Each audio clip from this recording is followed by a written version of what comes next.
Okay, so we're still in lockdown, we're still in our garages, still in our driveways, still in our backyards trying to get a decent workout. Now, if you're like me, I don't have a lot of equipment. Maybe a rogue dumbbell laying around. Maybe you've got a band from last lockdown. And hell, if you're Gucci, maybe you've even got a bench. One thing you don't have, and that is the massive loads that we're used to in the gym to create that growth stimulus. So what do? Well, there's a number of techniques that you can employ. I'm going to introduce you to one today, and it's called mechanical fatigue. Mechanical fatigue is generally a series of 3 exercises targeting one muscle group. Executing the sequence from the target muscle's shortest contraction point, followed by its fully lengthened position, and finally through its strongest mid-range contraction. Essentially, training it from its weakest position through to its strongest position in a single set. So start the sequence off by training the muscle group with an exercise that generates the greatest amount of tension when the muscle is fully contracted in its shortest position, which is the muscle's biomechanically weakest position. Doing this doesn't require a ton of resistance anyway, even if you had access to a fully equipped gym.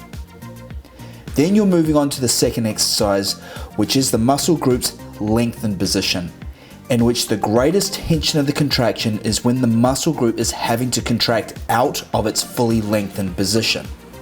This is the second weakest position that the muscle has, and again requires little weight.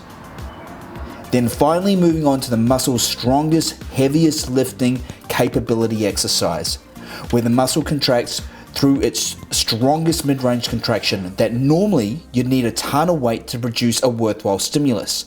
But because it's been pre-fatigued from the shortened and lengthened positions previously, you need less weight than you do normally now. This mechanical fatigue technique allows you to reach actual contractile failure with minimal weights, therefore still generating you a muscle growth effect. Now, this technique can be applied to any muscle group. You just need to understand what exercises place the load in different contraction points. For instance, chest would be in a cross-body banded fly, where the greatest tension is when the chest is in its shortened position and also its weakest. Then followed by, say, Y flies, a fully lengthened position that requires minimal weight. And then a dumbbell press that trains the mid-range contraction of the pecs, where normally you need a ton of weight, but now, because you're pre-fatigued, you don't. Use this technique next time in your home workout and you'll see how effective it is. I'm Tyron Bell, and I'll see you on the next home edition.